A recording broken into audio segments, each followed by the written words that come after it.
ये 3 कृषि कानून रद्द होने से क्या होगा?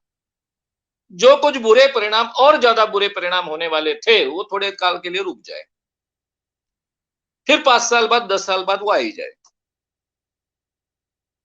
लेकिन मोदी और शाह दोनों को हृदय नाम की चीज न होने के कारण, मानवीय संवेदनाएं न होने के कारण, अच्छी बात है, उन्होंने इस आंदोलन को खत्म करने का प्रयास किया। अब हालांकि इनका साइकोलॉजी का तो बहुत अच्छा अभ्यास होना चाहिए। हिटलर को तो बहुत पढ़ते हैं, क्योंकि उसको अमल में भी लाते। तो ये भी साइकोलॉजी का अभ्यास होना चाहिए था कि जिसके पास में कुछ बचा नहीं है, जो ऐसे नहीं तो वैसे ही मरने वाला ही है, उसको अगर आप आखिरी छोर तक ढकेलते जाओगे, तो वो पूरी ताकत से लड़ने को तैयार हो जाता है। ये साइकोलॉजिकल बात तो हर एक को समझती है।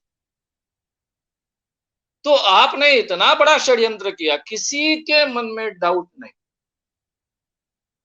कि इसमें पुलिस का, दिल्ली पुलिस का और सरकार का हाथ है, जो भी हुआ 26 जनवरी को उसमें। अदरवाइज ये हो ही नहीं सकता।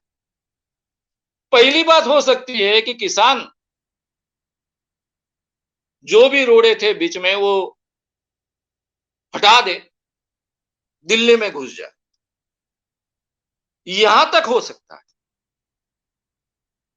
लेकिन वो कैनॉट प्लेस के आसपास के एरिया में पहुंच जाए, लाल किला पहुंच जाए, दिल्ली में, ये असंभव है। ये सरकार ने तय किए बिन असंभव। इसलिए ये षड्यंत्र है, किसानों को बदनाम करने का एक तरीका है,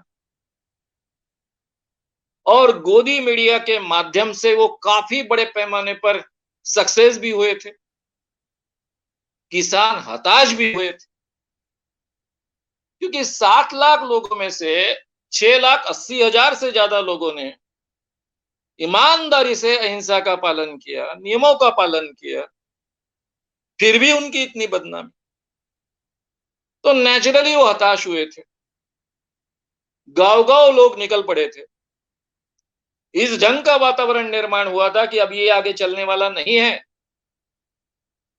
ये आंदोलन यही खत्म हो गया। मुझे नहीं लग रहा था कि यह आंदोलन यहां खत्म होगा, क्योंकि ये किसानों की आखिर की लड़ाई, ये सभी किसान बहुत अच्छे ढंग से जानते हैं।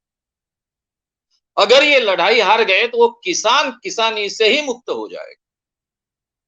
ये सिचुएशन आगे चलकर खड़ी होने वाली, इसकी उनमें से काफी लोगों को बहुत अच्छी जानकारी। ये किसान कोई आज लड़ाई नहीं कर रहे हैं। हर किसान आंदोलन की हिस्ट्री 30-30, 40-40 सालों की, 30-30, 40-40 सालों से वो अभ्यास कर रहे हैं, अर्थव्यवस्था को समझ रहे हैं, परिणाम को भुगत रहे हैं।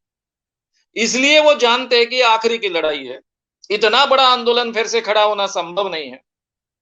अभी अगर हार गए तो फिर जिंदगी भर कभी उठ नहीं पाएंगे। इसलिए मुझे तो लगता था कि ये आंदोलन यहां खत्म नहीं होने वाला है, इसके बाद भी लोग खड़े हो जाएंगे, लेकिन इतने जल्दी खड़े हो जाएंगे, ये बहुत ही आश्वस्त करने वाली बात। तो मित्रों, मैं इतना ही कहूंगा इस बहाने, ये बहुत ही महत्व का मुद्दा होने के कारण, पॉइंट होने के कारण, मैंने रात को इतने देरी से 11:20 बजे लाइव शुरू किया। उसके पीछे का ये कारण, सब किसानों ने आह्वान किया है कि कल महात्मा गांधी जी का स्मृति दिन है, उस दिन एक दिन का उपवास करें और किसानों का समर्थन करें। हम भी किसानों के ये समर्थन में शरीक हो गए,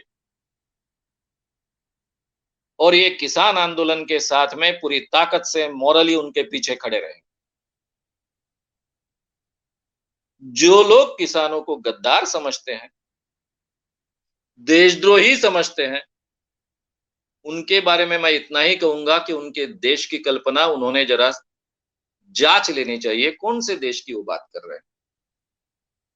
जिस देश में हम पैदा हुए वहां का तो किसान कभी गद्दार नहीं हो सकता है। तो मित्रों, मुझे जो कहना था, मैंने वो बातें जो बहुत रखनी आवश्यक लग रही थी, वो बातें मैंने आपके सामने रखी है। बात यहाँ रुकने वाली नहीं है।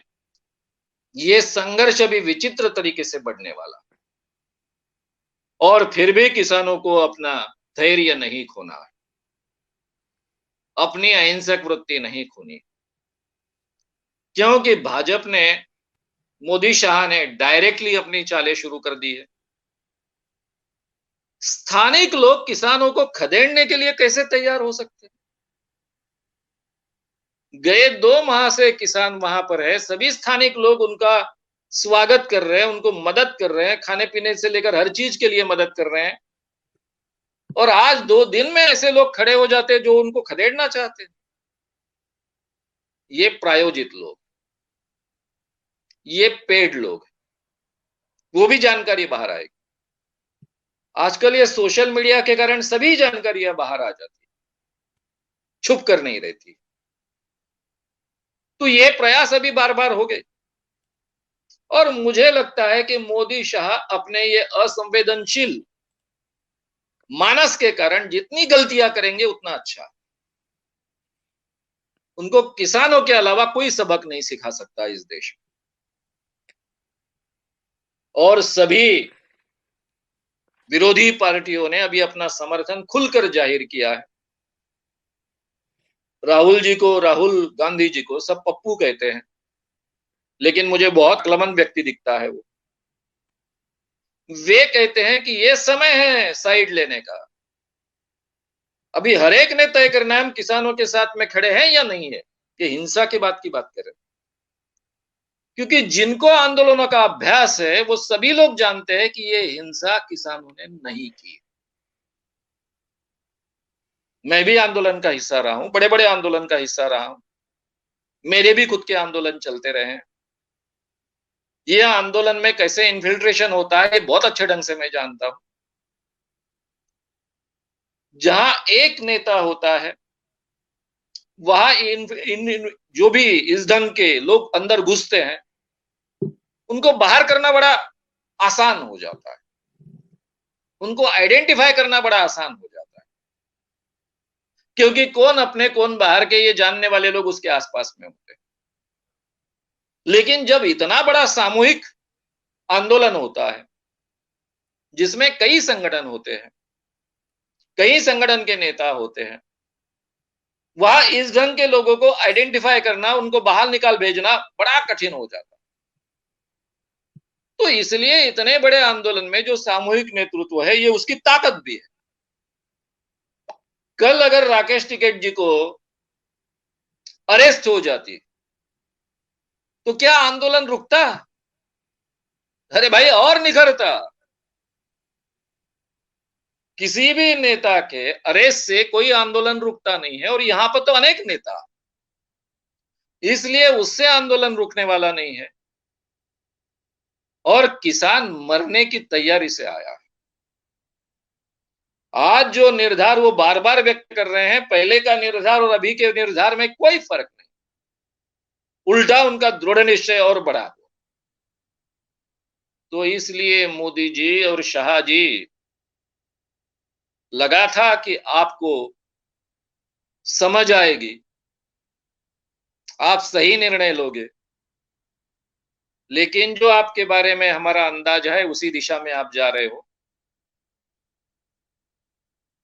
इंदिरा गांधी ने इमरजेंसी लगाई थी, तब जयप्रकाश नारायण ने एक ही शब्द का उपयोग किया था, विनाश काले विपरीत बुद्धि। मोदी शाह के बारे में केवल ये वाक्य का उपयोग कर सकते हैं, विनाश काले विपरीत बुद्धि। और ये केवल मोदी शाह तक सीमित नहीं है, ये मेनस्ट्रीम मीडिया भी उसका हिस्सेदार है, और मेनस्ट्रीम मीडिया की भी यही हालत होने वाली है। वो तो विश्वसनीयता पूरी तरह से खो चुके हैं, लेकिन आगे रहा सहा भी खो देंगे, ये स्थिति में वो पहुंच रहे हैं। तो मित्रों, हम ये किसान आंदोलन के पीछे पूरी ताकत से खड़े रहेंगे। किसान कभी हिंसक नहीं होता है। जो हजारों लोगों का पेट पालता है, वो हिंसा से कभी संबंध नहीं रखता है। ये उसका भी इतिहास रहा है।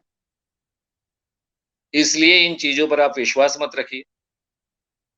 जब तक आपको सटीक प्रमाण नहीं मिलते हैं कि कोई किसान नेता इसमें शामिल है, तब तक बिल्कुल विश्वास मत रखिए और उनके पीछे पूरी ताकत से और मोरालिटी से, पूरे नैतिकता के साथ में खड़े हो जाइए।